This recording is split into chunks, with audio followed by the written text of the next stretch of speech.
Segundo livro dos Reis, capítulo 2, versos 19 a 22. Acharam?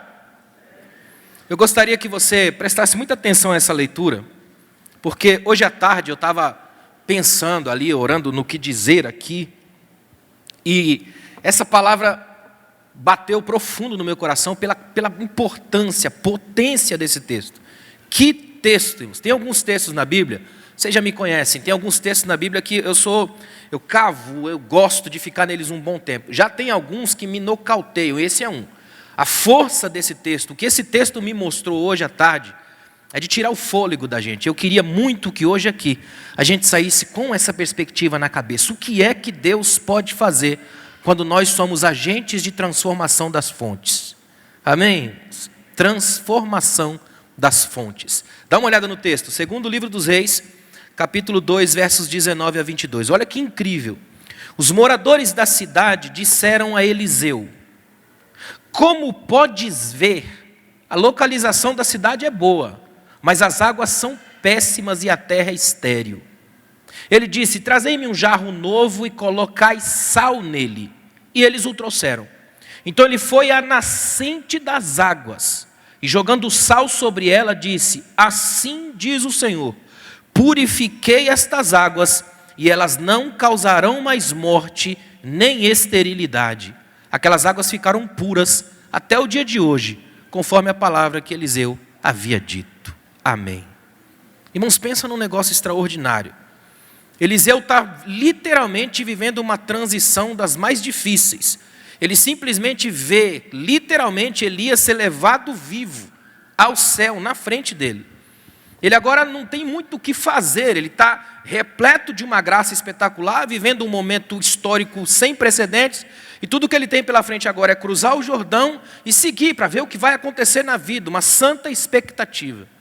No que ele passa, a primeira coisa que acontece, e sempre acontece, é alguém trazendo problemas. Isso é o ministério cristão, é isso aqui. Você recebe uma bênção e um monte de problemas. Isso é o ministério cristão na prática. Quando ele passa o Jordão e começa a entrar na região, território de Jericó, os homens da cidade, eu acho impressionante, porque quando a gente olha no texto original, no hebraico, a ideia é assim: cidadãos, o povo da cidade veio junto com os profetas, chegam para Eliseu e imediatamente, eu acho tão interessante isso aqui, chegam para ele imediatamente e dizem assim: ó, como você pode ver, você já andou por aqui, esteve entre nós, ou seja, você não é um profeta de gabinete, alguém sem vivência na rua, você não é alguém que fica só teorizando as histórias. Eu acho espetacular esse fato, um pequeno fato que já abre um leque de considerações. Esse povo só foi levar a Eliseu o problema porque perceberam em Eliseu uma praxis profética diferenciada. Perceberam que Eliseu não é o homem que fica de longe jogando palavras para um povo no qual não quer se relacionar. Entenderam que Eliseu é um homem que tinha vivência na cidade, passou pela cidade, andou pela cidade, notou a cidade, viu a cidade. Então os homens chegam para ele e dizem assim: ó, como o senhor mesmo viu, a cidade é boa. Nosso problema são as águas. No original hebraico é isso aqui, ó, as águas não são nada e a terra é propensa a abortar. Porque tudo que vai nascer como nasce, se a água é ruim. Especialmente na história de Israel, sempre teve envolvimento com águas amargas, águas complicadas, águas ruins. Os israelitas sempre tiveram isso. É um povo acostumado a desertos e encontros amargos com águas perigosas. E nesse texto em especial a gente tem um manancial, uma fonte geradora de morte. Portanto, nesse texto a gente tem uma fonte da contradição. Era para gerar vida, mas gera morte. Era para matar a sede, mas embola o gosto da vida. Era para gerar a melhor dos melhores, e ela aborta processos, projetos e sonhos. Isso aqui é uma poderosa metáfora de muita gente, de muitas igrejas, de muitos sistemas, de muitos lugares. Há lugares, gentes e igrejas que eram para ser fontes de vida, mas se transformaram em fontes de morte. Era para produzir a alegria e produz a tristeza. Era para dar sabor à vida e produz a água insossa e maçante, perigosa. A minha palavra aqui hoje é que Deus levante aqui agentes de transformação de fontes. Gente que quando chegar na cidade alguém diga: chegou alguém que pode colocar a nossa água para funcionar, pode trazer a vida de volta para a cidade. Chegou alguém aqui, ó, em quem Deus é capaz de sarar as águas. É isso que Deus quer fazer com a gente aqui hoje. Amém? Deus quer nos chamar para reforçar isso aqui, ó. A imagem de um manancial por si só já fala de vida, de limpeza, de purificação. O que me intriga aqui, e a grande pergunta que eu levanto é se nós ainda somos um manancial gerador de vida. Que tipo de manancial somos? Que gera vida ou que mata expectativas? Que gera sonhos ou que frustra projetos? Que gera nas pessoas a sede, o desejo de ir beber ou que simplesmente afasta qualquer pessoa? A água insossa, insalubre, complicada, é essa água que causa o vômito, que leva a pessoa a um enjoo da vida. A ideia é tão tremenda. Na Bíblia, toda a perspectiva da água tem esse sentido de purificação, de limpeza, de matar a sede, de promover a vida. Só que aqui nesse caso você tem uma espécie de casamento perigoso, porque são águas ruins para uma terra infrutífera, águas ruins para uma terra estéril, águas amargas para uma terra propensa a abortar. A ideia é mais ou menos assim, ó, quando o povo olhava para a cidade, o povo dizia, o que adianta a gente ter localização, mas a gente não ter vida? O que adianta a gente ser muito bem localizado, a gente ter as estradas, as facilidades de locomoção, mas a gente mata o que cai aqui, ninguém bebe felicidade nesse lugar. Como é morar numa cidade cujo manancial da vida aponta para a morte? É interessante que tudo isso aqui aponta profeticamente para Jesus. Jesus vai ter encontros com gente que deveria ser uma fonte de bênção, mas virou uma fonte de miséria. O gadareno é um caso desse. É um indivíduo que está possuído até a medula. Para você ter uma ideia, ele tem legiões no plural de demônios o habitando. E ele é um homem que antecipa a própria realidade da morte. Porque a Bíblia diz que ele morava no sepulcro, o vivo que mora entre os mortos, uma espécie de anti-Jesus. Uma vez que Jesus é o vivo entre os mortos, saindo de lá, ele é o vivo no meio dos mortos, querendo ficar. Ele antecipa o velório, antecipa a morte, até o encontro com Jesus. Quando encontra com Jesus, a vida é mudada, ele fica vivo, abençoado, sai do sepulcro, está vestido e volta para casa. É exatamente isso que Jesus quer fazer, transformação de fontes. Gente que era uma miséria, vira uma bênção. Gente que vivia na morte, agora vive na vida. Gente que não tinha direção e perspectiva, agora tem uma história para contar, uma vida para dizer. Só por causa de Jesus, a nossa vida pode ser uma fonte para que outras vidas venham dela beber. Deus nos trouxe aqui hoje para a gente entender essa verdade. Tem duas perguntas que eu queria colocar para nortear nossa reflexão. A primeira delas é como sal. Nós temos ainda a capacidade de interpretar as fontes que a gente tem que sarar? Porque nós somos o sal. Jesus falou para os discípulos. Jesus não disse assim, ó, vós deveis ser sal da terra. Ele diz, vós sois o sal da terra. Se nós somos o sal da terra, a igreja como o sal da terra, ainda temos a capacidade de interpretar como fontes, como vida para curar fontes. Aí, a julgar pelo testemunho que a gente acabou de ver aqui, ainda somos, graças a Deus. Ainda somos sal, capaz de mudar vidas e de provocar os milagres da graça no meio do caos. Quando tudo acabou, aí vem uma igreja como sal de Deus, colocada na fonte, capaz de dar vida e vida em abundância. Outra pergunta é, será que nós ainda somos uma comunidade de transformação? Eu acredito que o principal objetivo de Deus para colocar uma igreja no meio do mundo é usá-la como ponte de transformação. Ou seja, o principal objetivo da gente é que ninguém que entre aqui morto, fique morto, mas que saia daqui cheio de vida, em todos os aspectos. Vida no seu culto, vida nas relações, vida no casamento, vida em tudo que faz, porque é um manancial, e o que é característico do manancial é o fluir das águas. Se Deus vai fazer alguma coisa com a gente aqui, é tirar o estático e produzir a fluência das águas, para que qualquer coisa que entrar nessas águas, saia com vida. Esse é o nosso objetivo. Amém, irmãos? Eu queria refletir com vocês algumas lições que eu marquei aqui nesse texto. Primeiro, a gente precisa urgentemente de discernimento, que é para não se iludir com a aparência das fontes. A cidade é bonita, tem uma fonte bonita, mas as águas não prestam. Ou seja, é preciso discernir quais são as fontes da morte, saber quais são os lugares para os quais a gente deve ir e fazer diferença nas histórias. Mexer com gente, envolver com vidas. Aliás, olha que coisa interessante. Nosso principal objetivo como igreja, formado por Deus, é olhar para o mundo e saber que o lugar é bom, as fontes é que são ruins. E é lá que a gente tem que ir. A ideia é, eu não passo pelo mundo julgando todo mundo como todo mundo detonado, ninguém presta, nada aqui é bom. Não, o olhar da igreja é, o lugar é bom, a fonte é que não presta, mas a gente vai lá na fonte e vai mudar essa história, para que tudo aqui fique em paz. O lugar é bom, a fonte é boa, porque a graça de Deus é melhor, e onde ela chega tudo flui, tudo fortalece. Eu vou elencar algumas das fontes que a gente precisa como igreja ir até lá e salgar. Por exemplo, famílias destruídas. Nós vivemos numa sociedade que tem diversas famílias destruídas. Você passa no condomínio e diz, a casa é boa, mas a família que é ruim. Não tem? Muita fonte destruída como essa. Você olha às vezes alguns casamentos que são casamentos de vitrine, casamentos de boutique. Você diz assim, é fantástico, mas lá dentro não presta. A fonte é ruim. É quando a gente olha, por exemplo, para um filho abençoado, que de fora todo mundo diz que é perfeito, mas lá dentro é complicado. Eu estou acompanhando um caso de um amigo que está passando mais ou menos por uma coisa como essa. Quem olha de longe diz, espetacular, a foto da família é linda, mas o que está acontecendo lá dentro é o inferno instaurado. Porque às vezes a aparência sempre engana. Ela tem essa coisa de que é bonito por fora, complicado por dentro.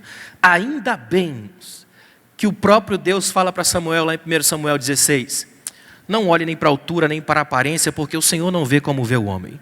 O homem vê o que está diante dos olhos, ainda bem, mas o Senhor vê o coração. E é no coração que é a fonte da vida. E é aí que o Espírito de Deus quer trabalhar aqui essa noite. Mexendo nas fontes, entrando nas raízes, na origem, abaixo das camadas de superfície, dessa coisa que atinge a pele, mas não mexe na alma. Eu queria que essa noite aqui fosse clínica da alma, para Deus arrancar camadas e camadas de coisas que não são nós, para sobrar só a gente, porque Deus só trabalha com o original. E uma vez que Ele começar a trabalhar, Ele vai na fonte. E a gente vai sair daqui hoje como gente curada para a glória de Deus. Amém, irmãos? Famílias destruídas, igrejas mortas. Se tem uma fonte estranha, é uma igreja morta. Você passa na frente e diz, maravilhosa, mas lá dentro não presta. Igrejas mortas. Uma igreja não morre quando fecha as portas. Quando fecha as portas até é bom. A gente abre de novo e Deus é glorificado lá dentro e nos abençoa. O problema de uma igreja morta é quando ela continua morta e não percebe. O culto funciona, a coisa funciona, ela tem liturgia, ela tem grupo, mas ela não tem vida, ela tem instituição, mas ela não tem alma, ela tem ajuntamento de gente, mas não tem característica de igreja, ela tem forma, mas não tem corpo, é como a múmia, corpo e estrutura, mas não tem vida. Igrejas mortas são mananciais de fonte que acabaram com o tempo. Aí, para uma igreja como essa, o sal que Deus coloca na fonte chama-se avivamento, porque o avivamento é capaz de operar um milagre que só o Espírito de Deus faz. Ele traz saúde espiritual para quem está doente e vida espiritual para quem está morto. O avivamento faz isso. E quando ele entra na igreja, o sal da graça mexe na fonte e faz qualquer igreja reviver. Não há igreja morta quando o Espírito de Deus age pelo sal na fonte. E eu creio que Deus quer fazer isso com a gente. Amém? Encher o nosso coração nessa vida. Você quer ver uma coisa tremenda? Nós temos uma das fontes das mais terríveis, que é gente que o mundo não dá nada, o mundo passa por cima, atropela. Aliás, a beleza da igreja está nisso. Quanta gente nós temos na igreja que o mundo não dava nada, e a pessoa entra aqui, o Espírito abençoa, potencializa, e a pessoa vira uma arma nas mãos de Deus, é ou não é? Aqui, a gente não vai pelo que a aparência da fonte mostra. A localização é boa, mas a fonte é ruim. A gente entende que essa graça que nos atingiu e fez algo por nós, pode fazer por qualquer um que está aqui. A igreja é nivelada pelo nível dos humildes, onde todo mundo entende que só está aqui por causa da graça, que se não fosse a graça ninguém estaria de pé aqui hoje, que é pela cruz que a gente está aqui hoje, pela ressurreição que a gente tem um futuro. A graça faz isso. O que me chama a atenção, sabe o que é nesse texto? Tem uma coisa que eu preciso dizer aos irmãos, eu fico feliz de poder dizer isso. Se tem uma coisa que eu amo nesse texto, é que Eliseu não espiritualiza o problema. Olha que tremendo. Eliseu não dá uma de místico maluco e espiritualiza o problema. Ele não para de pensar, não, peraí, alguém pecou aqui, lá na geração 14ª de alguém aqui, tem um problema nessas águas, tem um demônio que mora nessas águas, aquático, lá, Aquaman. Ele não faz nada disso. Ele simplesmente fala, onde é que é essa fonte? É ali, ó. Pega um prato novo, porque Deus não trabalha com nada que é velho. Coloca sal e a gente vai lá. A gente vai chegar nessa fonte, a gente vai salgar essa fonte e vai mudar isso para a glória de Deus. Ele não usa as muletas do espiritualoide, ele faz diferença na vida. Sabe por quê? Porque ele não espiritualiza o problema, ele encara a morte e marcha sobre ela. O que ele está dizendo é tremendo. Eu não estou aqui apenas para inventar moda, eu estou aqui para agradecer ao Deus que é Deus do céu, da terra, da água, do mar, da vida. Se Ele está comigo, eu marcho contra a morte e eu consigo vencê-la. Eu não espiritualizo, eu vivo aquilo que eu sou.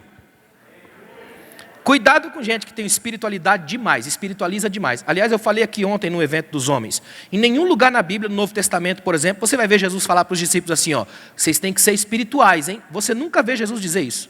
Porque para Jesus não existia uma espiritualidade fora da vida. Para ele estar vivo já era espiritual. Ele pega Salomão, um lírio do campo, e compara os dois. Para Jesus a espiritualidade está no partir de um pão e dá de comer para quem tem fome. Jesus olha para os discípulos e fala: eu estava nu, vocês me vestiram. Eu estava preso, vocês foram me visitar. Para Jesus, quanto mais justiça social, mais espiritualidade. Quando você abraça um pobre, abraça a graça. Para Jesus a vida é espiritual. Nunca fuja da vida para se tornar espiritual. Quando você faz isso, vira um fantasminha gospel que ninguém consegue conversar.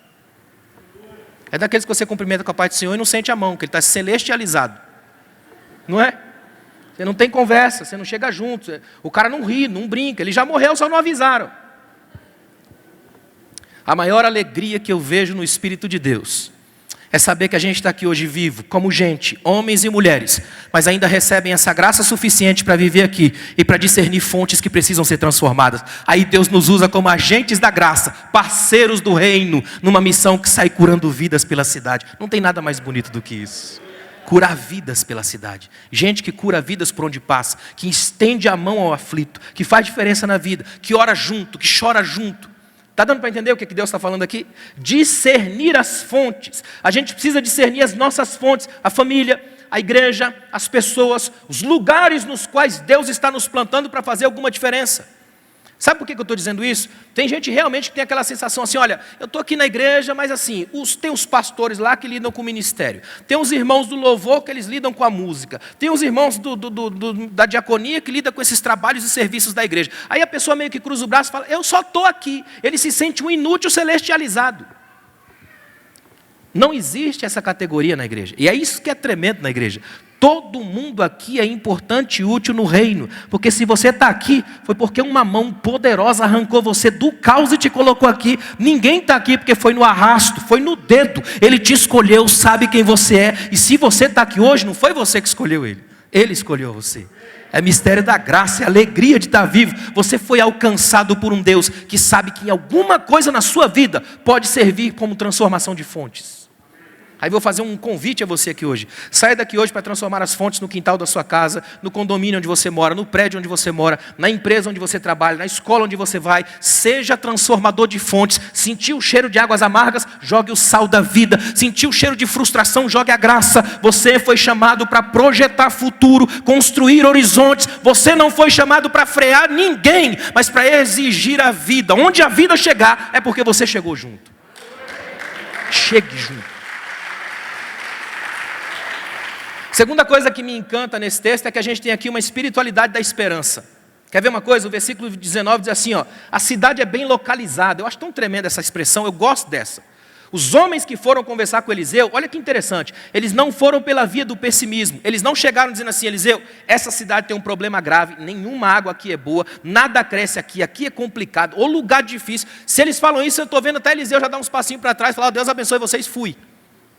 Os homens chegam dizendo aqui, ó, pensa numa cidade legal, a nossa cidade é boa e você já viu. As águas é que não presta, mas a cidade é boa. A sua postura diante da crise faz uma diferença imensa. Porque é ela que vai decidir se o que você está vivendo é crise ou tragédia. É ela que vai decidir se você vai sair vivo ou catando os cacos de si mesmo. Porque não há vida sem dor. Mas não há dor que dure a vida toda. Porque nós temos o Consolador, aquele que consola a dor da vida. Essa é a proposta de Deus para nós. Saia daqui hoje fazendo uma releitura, ressignificação da própria vida. É poder dizer: eu sei que a minha casa é boa, por enquanto a fonte está amarga, mas o Espírito de Deus vai transformar as fontes da minha casa. Eu sei que o meu marido é uma bênção, por enquanto a fonte está ruim, mas o Espírito de Deus vai transformar a fonte. Eu sei que o meu filho é uma bênção, a fonte está meio estranha, mas vai mudar, porque Deus tem uma palavra de mudança para nós aqui essa noite. Deus tem mudança na sua casa, mudança na sua vida, mudança nos seus sonhos, mudança nos seus projetos. Saia daqui para transformar fontes. Transforme as fontes. Nosso problema é circunstancial. A gente olha para a periferia, não para o centro do problema. Eu acho que é interessante que é preciso olhar com os olhos curados pela graça, focalizando a esperança, não a tragédia. Gente, para ser sincero com vocês, pouca coisa é mais angustiante do que sentar ao lado de alguém que só murmura e reclama o dia inteiro.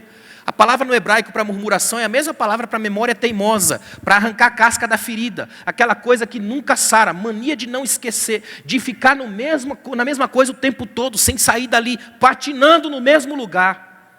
Tem gente que passa a vida inteira com isso, a reclamação constante a todo momento, não consegue vislumbrar um horizonte, alguma coisa para crescer. Quando isso acontece, você já está morto, só não percebeu ainda. A beleza é quando a gente entende que no momento do caos, no momento da crise, é que os mais belos hinos e poesias podem nascer. É no momento do caos, é no momento da crise, que a gente descobre a ampliação da nossa fé. Irmãos, eu sou fascinado por uma ideia bíblica muito profunda. Na Bíblia, Deus nunca reduz a sua vida, Ele a amplia. Toda e qualquer experiência pela qual você passa na fé, não te reduz, te amplia. Toda a fé cristã é agigantada, não diminuída. Não creiam no Deus da diminuição, mas da ampliação da vida. Toda vez que você passa por alguma coisa como essa, Ele amplia. Quer ver? Por exemplo, o apóstolo Paulo, eu acho tremendo. Paulo chega para Jesus numa crise complicada, uma luta atrás da outra, de repente ele para e fala: Senhor, me ajuda, eu não estou suportando mais, arranca esse espinho de mim. Aí Jesus vem e diz: não. Imagina, a minha graça te basta, eu gosto assim. Dá para traduzir no original grego tranquilamente assim, ó: tá bom para você o que eu já te dei. Eu gosto de você assim, porque o meu poder se aperfeiçoa. Que frase, irmãos. Quem está dizendo isso é Cristo. Você já parou para captar o que é Jesus dizendo isso? O meu poder se aperfeiçoa no que é fraco seu. Olha que louco que é isso. Ele está dizendo: eu quero que você saiba que eu vou ampliar a minha graça em cima da sua fraqueza. É ele dizendo assim: se você quer ser perfeito, eu paro por aqui a relação. Agora, você quer continuar comigo? Quero. Então vem fraco. Pega a sua mochila pesada e vem. Pega seu caos e vem. Junta suas misérias e vem. Porque quando você se encontrar comigo, o meu poder vai se aperfeiçoar na sua fraqueza. Aí você vai entender uma das frases mais lindas. Quando eu penso que eu sou fraco, aí é que eu sou forte. Essa graça se agiganta, amplia a vida. E eu percebo que a minha força não é no braço. Talvez seja no abraço. Essa é a graça que Deus quer com a gente aqui hoje. Tomara que você saia daqui com a mente ampliada, a vida ampliada, para entender o que Deus está falando para você. Ou seja, quando a gente entende isso aqui que eu estou colocando, a visão da esperança, a perspectiva da esperança, você passa a ver os filhos como bênção, não como um acidente ou um peso financeiro. Você vê os velhos da sua casa e da família não como material de asilo, mas como gente da experiência da vida, professores da existência. É ver certo pelas lentes da graça. Você nunca mais enxerga uma briga familiar como o prenúncio de um divórcio, mas como o ajustamento da existência. Você nunca mais enxerga alguém na igreja como ameaça do seu ministério, mas como o trampolim da vida. Aqui você passa a ver com outras lentes. É a lente da esperança. Aí a gente consegue entender por que o crente consegue fazer até de um velório virar festa. Só crente faz isso, já percebeu? Você já foi em velório de crente que tem até salvação de almas? Não é interessante? Ali a gente tem uma outra perspectiva que o mundo jamais consegue alcançar. Por isso que acha que é loucura. Porque ali a gente entende uma das coisas mais lindas da fé cristã. Que a nossa esperança não se esgota nessa vida, como disse Paulo. Ela já é ampliada. A esperança da gente é ampliada.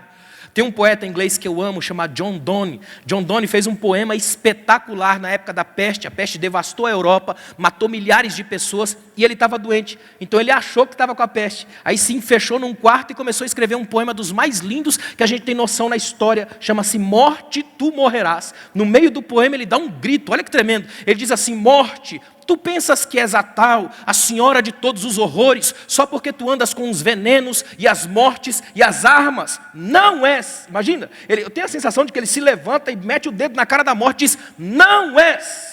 Tu és apenas a pobre parábola de um sono. Olha que tremendo. Ele diz assim, ó: meu Deus, sabendo que um dia eu morreria pela tua ação, porque eu sou limitado, ele não. Ele sabendo que eu morreria e isso poderia assustar os amados da minha família, ele me faz dormir todas as noites. Quando eu estou dormindo, morte, pareço estar sob teu poder. Só que chega amanhã e eu acordo. E os meus familiares e amados me acompanham nesse processo. Eles sabem que eu durmo, mas que eu levanto. Portanto, morte, um dia eu dormirei sob teu poder. Porém, amanhã chegará para mim, não para ti. Eu me levantarei, porque morte, tu morrerás, mas eu permanecerei, porque a promessa é para mim, não para ti.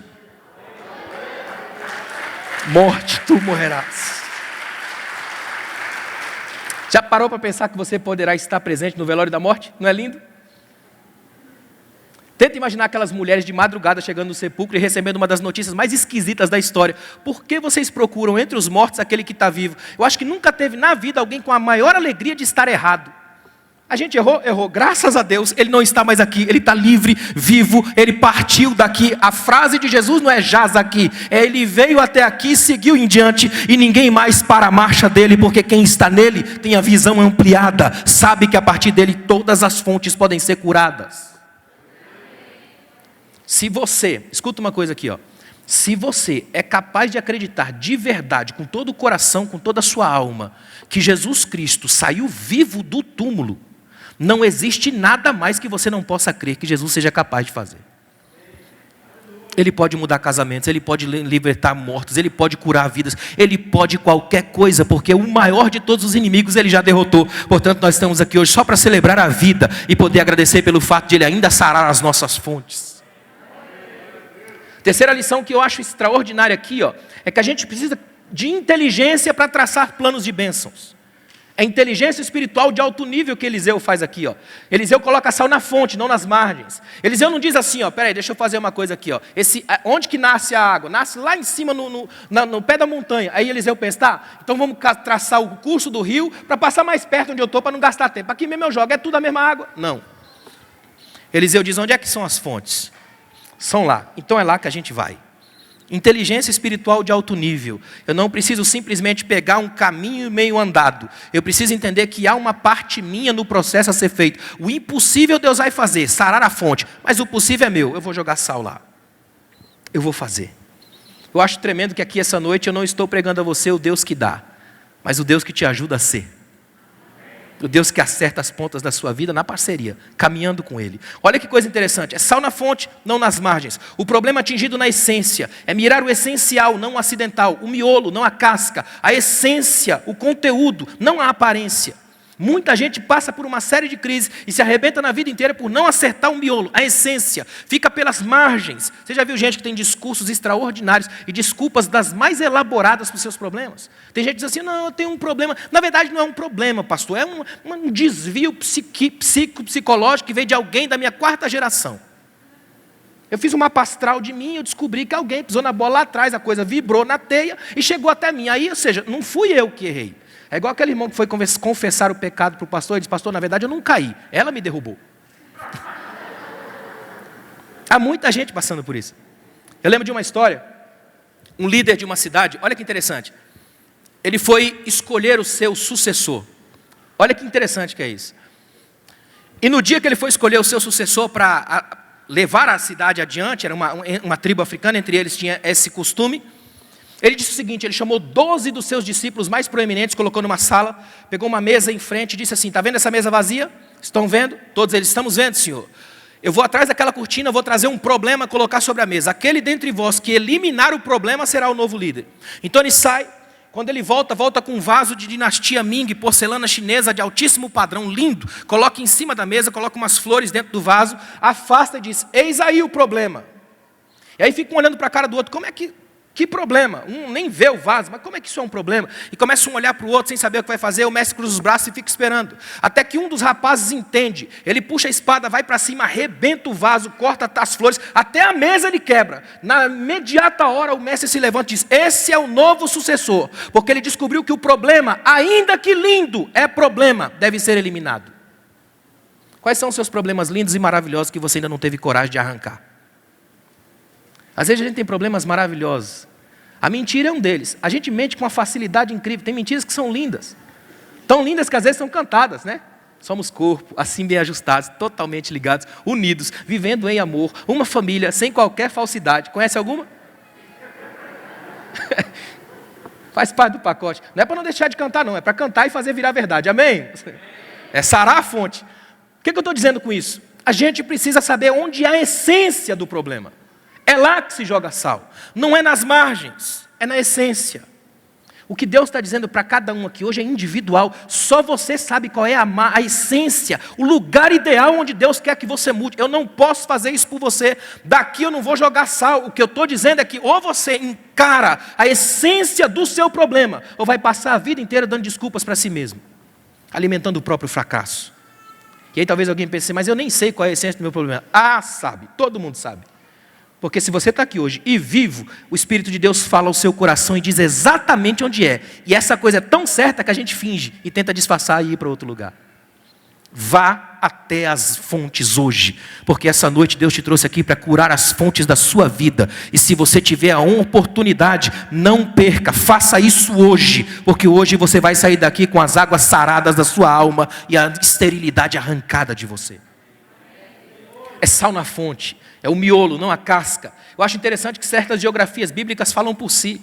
Quando Jesus é crucificado num monte cujo nome é caveira. Ou seja, é perfeito. Ele cravou a cruz em cima da caveira para deixar para todo mundo claro que a morte parou ali. Dali para frente a morte não tem mais a última palavra. Ele acertou no meio da caveira para que a gente tivesse aqui hoje vida e vida em abundância. Ele não foi nas margens, foi na essência. No meio, no miolo. Não podemos ficar dando voltas para não encarar o problema. Na linguagem de Eclesiastes, correndo atrás do vento. A gente tem que atingir o cerne do processo. Em outras palavras, o que a gente tem que fazer hoje é libertar da gente a mania das desculpas. A gente inventa isso o tempo todo. A gente faz isso no meio da igreja, a gente faz isso por terceirização da culpa. Na verdade, eu não estou assim porque é um problema meu. Porque é da igreja que eu congrego, do jeito como o pastor prega. É sempre mais fácil culpar alguém. Agora é tão tremendo quando a gente chega, por exemplo, a Bíblia diz que tem uma mulher, olha que tremendo, ela vem no meio da multidão, toca nas vestes de Jesus e vai sair de fininho. Ela é neopentecostal, só foi lá para receber a bênção. Só que com Jesus não funciona desse jeito. Jesus começa a procurar quem é que foi, de repente ela sabe que não tem para onde fugir, ela se apresenta. E quando ela se apresenta, olha o que ela diz. O texto bíblico diz assim, e lhe contou toda a verdade. Quando ela diz isso, o texto bíblico diz que ela é a primeira das mulheres a quem Jesus chama de filha. Filha, a tua fé te salvou, vai para casa e ser curada do teu mal. Com Jesus não dá para você entrar aqui, pegar uma coisa e sair pela primeira porta. Com Ele é relação cara a cara, é olhar no cerne, é dizer, Senhor, eu vim aqui, porque o cerne do meu problema é um sangramento que eu não tenho como parar. E se eu não tocasse no Senhor, eu não sairia viva. O grande milagre dela não é nem chegar, é poder sair dali, de cabeça erguida, e dizendo para todo mundo, eu toquei nele sem sujá-lo, porque Ele foi capaz de limpar a minha alma. Eu fui na fonte e voltei sarada. Que Deus te liberte aqui hoje das fontes da amargura, para que você saia daqui com águas saradas para a glória de Deus. Quarta lição, olha que importante. Não faltam fontes precisando de transformação. Irmãos, talvez eu nem precisasse dizer isso, mas é importante frisar. Você nunca vai conseguir ficar sem problema na sua vida. Pode ter certeza disso. Se você não quiser problema, é só ficar paradinho, eles te acham. Não é? Sempre tem problema, crise, fontes para a gente transformar. Sempre vai aparecer alguma crise, algum problema. É sempre nesse ciclo de problema, de crise, de tragédia. Daí a importância de uma igreja que tenha transformação de fontes no seu DNA, na sua essência. Uma igreja que saiba que aqui sempre vai haver a proposta dessa crise. Alguém vem com algum problema. E aí encontra aqui gente capaz de gerar vida. Águas que não matam. O que me encanta nessa cidade aqui, é uma cidade bem localizada, com as fontes amargas, e porque as águas são amargas, a terra corre o risco de abortar tudo que nasce, ela é infrutífera. A ideia aqui é tão tremenda, se Deus hoje, eu acredito que Ele vai fazer isso, começar a curar as fontes das águas na sua vida, aí você vai começar a ter frutos. Aí começa a gerar. Sabe por que muita gente não gera? Porque as águas são mortas. Se as águas são mortas aqui dentro, não tem geração de vidas, porque as raízes bebem dessas águas. Agora, quando essas águas são curadas, aí você frutifica, aí você gera, aí a sua bênção começa a ser da fertilidade da vida. É para isso que Deus nos trouxe aqui hoje. Quer ver uma coisa tremenda? Pessoas também representam fontes. O filho pródigo, por exemplo, é uma fonte que vem toda suja, toda detonada, com cheiro de porco, veio de longe, mas tem um pai capaz de correr até ele, no meio da rua, abraçar, beijar, restaurar. É como esfregar sal, limpar, para que ele saia vivo e possa voltar para casa do jeito que saiu e não do jeito que chegou. Queria que você guardasse uma coisa no seu coração. Tenta imaginar essa cena comigo aqui. Imagina esse menino vindo correndo, de longe, cansado, todo sujo, machucado, envergonhado, exposto, vulnerável, fragilizado. Aí o pai vem correndo no meio da rua e abraça. Eu tenho certeza que quando Jesus contou isso, deve ter assustado muito a sua plateia original. Porque o que Jesus faz é uma santa inversão, da qual nunca houve na história. Neste texto, Jesus não coloca um pecador correndo para os braços de Deus. Ele coloca Deus correndo para os braços de um pecador. Se você não conseguir enxergar graça nisso, não encontre em lugar nenhum mais. Você tem um Deus que é capaz de descer e correr aos braços de um pecador. Você só está vivo aqui hoje porque essa graça te alcançou nesse nível de intensidade, de abraço, de recepção e de cura. Às vezes eu fico pensando, se a gente tivesse de verdade um vislumbre de 5 minutos do que é a graça de Deus na nossa vida, sem pensar na história de ninguém, a gente tinha uns 3 cultos só para agradecer. Sem falar mais nada, só chegar e agradecer. Tenta imaginar quem você era e quem você é aqui hoje. O que você já passou na vida e como é que você está aqui hoje? Quantas crises das quais você disse assim, ó, dessa eu não escapo mais, e você está vivo aqui hoje, é só pela graça. O Adriano estava falando aqui, e é verdade, esse Natal, esse Ano Novo para a gente, muito mais a presença do que o presente. E isso faz uma diferença imensa, irmão. Sabe por quê? Nós vivemos numa geração que foi acostumada durante muito tempo a rotular gente. A gente vive numa sociedade que comete o pecado da despersonalização. Sabe o que é despersonalização? Característica de sequestro emocional. Ou seja, você perde a identidade, a subjetividade. É uma gadarenização do público. Por exemplo, se você sair na porta agora, você já é pedestre, não é? Você está no carro, do lado esquerdo é motorista, do lado direito é passageiro. Dizem que atrás sogra, né? Imagina, cada lugar que você vai, você recebe um nome. Você está na escola, você é aluno. Você está no mercado, é consumidor. Você está no banco, você é cliente. Você está na faculdade, você é aluno. Você está na igreja, é irmão. Em casa, é mulher. Nem nome você tem. A gente passa a vida abocanhado por rótulos, porque é mais fácil dominar rótulos, acertar rótulos. Aí quando você chega aqui na fé cristã, a primeira coisa que você faz é ser batizado em nome do Pai, do Filho e do Espírito Santo. Uma identidade para você. Deus se preocupa com a sua identidade. Hoje aqui, ó, se tem uma fonte que Ele quer resgatar, é a sua identidade. Hoje Deus está falando com você. Nome, CPF, identidade. Ele sabe quem você é, onde você mora, como se porta, seus medos, seus sonhos, seus projetos. E se Ele te trouxe aqui hoje, é porque você é a fonte que Ele quer curar, para curar outras fontes onde você estiver. Quantos creem nisso?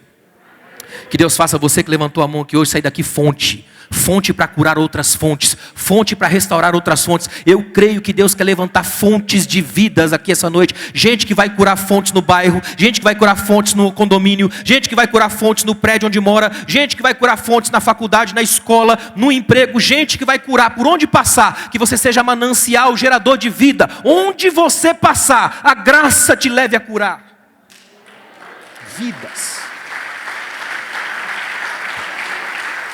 Eu acho interessante que lá em Ezequiel tem uma cena de um rio, uma fonte de um rio, que a gente sempre interpreta fora de Cristo, que é um erro grave. Quantas vezes eu já vi pregadores assim, já suando litros e gritando para a igreja, entre no rio, porque o rio deu nos tornozelos, depois deu nos joelhos, depois deu nos lombos, depois deu no peito. Lembra desse texto de Ezequiel? E a gente vai ao delírio, entra no rio, o cara quase voa daqui, entra no rio, mergulha no rio, surfa no rio. E esquece que Ezequiel tem que ser lido pela lente de Cristo. Antigo e Novo Testamento. Quando você vai lá no Novo Testamento, lendo esse texto de Ezequiel, à luz de Cristo, você vai em João 7. Quando Jesus está no último dia da festa, Ele se levanta e diz, ó, quem tem sede, venha a mim e beba. Porque quem beber das águas que eu der, e quem crê em mim, como dizem as Escrituras, do seu interior fluirão rios de águas vivas. Olha o que Jesus está dizendo. Se você crê em mim, ouvir a minha palavra e me amar, você não vai mais ao rio. Você é o rio, porque as águas vão fluir em você e todo mundo que entrar em você vai receber dessa vida, dessa água, dessa fonte. Esse é o chamado. É aqui que Deus quer trabalhar com a gente aqui hoje. Para a gente sair daqui com uma outra proposta, uma outra perspectiva. Entender uma das coisas mais bonitas, que sal é identidade e palavra, autenticidade. Quando você vê no modus operandi de Eliseu aqui, você enxerga bem isso aqui, ó. O versículo 21 une as duas dimensões, o sal e a palavra. Olha o versículo 21, ele diz assim, ó, então ele foi até a nascente das águas, jogou sal sobre elas e ele não para aí. Se ele para aí é só um ato gestual profético. Só que ele une o ato à palavra. Olha o que ele faz. Quando ele jogou as águas, versículo 21. Assim diz o Senhor, purifiquei essas águas e elas não causarão mais morte e nem esterilidade. Olha que tremendo. Gesto e palavra. Presença e palavra. O que ele está dizendo é, todo homem e mulher de Deus são fontes nesse nível. Quando eles conseguem fazer e dizer. Não apenas pregam e não fazem. Não apenas fazem, mas não pregam. Eles fazem os dois, porque essa fonte só sara porque é equilibrada. Ela tem ato, mas tem palavra. Ela tem gesto, mas tem presença. Ela fala, mas vive. Por isso é uma fonte. É isso que Deus quer que a gente entenda aqui essa noite. Tem muita gente que tem uma palavra maravilhosa, mas não tem vida. Ou tem uma vida fantástica, mas não consegue falar. O bonito é unir as duas dimensões, para a gente poder ser sal e palavra. A palavra que fala e o sal que cai e faz diferença na fonte. Tenta imaginar como foi o dia seguinte desse povo dessa cidade.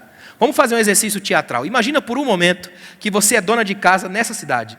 e você não tem como beber dessas águas, e tudo que você planta morre. Aí você fica sabendo que um homem de Deus passou pela cidade, resolveu pegar um prato novo, encheu de sal, foi lá na fonte, jogou sal na água, e agora está todo mundo falando que a água é boa. Aí você vai lá buscar água no poço da sua casa, você busca a água, percebe que a água é maravilhosa, límpida e perfeita. Você agora pode cozinhar, você agora pode plantar, que tudo vai nascer. Como é que você se sente?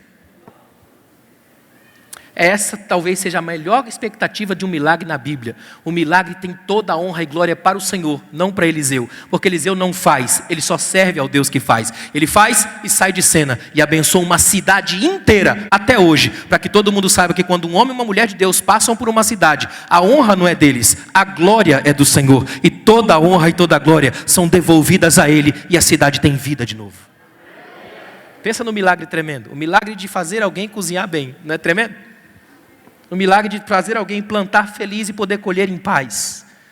O milagre de poder permitir que a cidade funcione. Agricultura, plantação, comércio. Ou seja, parece uma coisa simples, mas não é não. É extraordinário, mexe nas estruturas da cidade, mexe na história e nas projeções da cidade. A ideia é, ele consegue aqui produzir um milagre que atinge gerações. Por isso que o texto termina dizendo, até hoje, a ideia é, esse milagre não parou. Um pouquinho de sal que não acabou nunca mais na história. A ideia é tremenda. A igreja é isso aqui, ó, um pouquinho de sal de Deus colocado no mundo. Por que o mundo ainda não apodreceu completamente? Porque a gente está aqui, sal de Deus que ainda não permitiu que o mundo apodreça. Eu acho bonito quando eu vejo casais, por exemplo, que passam pelos piores problemas, pelas mais angustiantes decepções, mas permanecem juntos. É sal sarando fontes. Quando você vê uma crise familiar terrível de igreja ou de instituição, e mesmo assim aquela coisa passa e a gente permanece, é o sal que fica na fonte. A fonte não é destruída, porque a nossa vida permanece firmada naquele que nos deu a estratégia para fazer isso aqui, que é o que o texto está dizendo. Eu queria que você saísse daqui com isso na sua cabeça, porque pensa comigo, por um momento. Imagina que você sai daqui hoje sabendo que você é um agente de transformação de fontes de Deus. E amanhã começa uma nova semana, a segunda-feira da vida.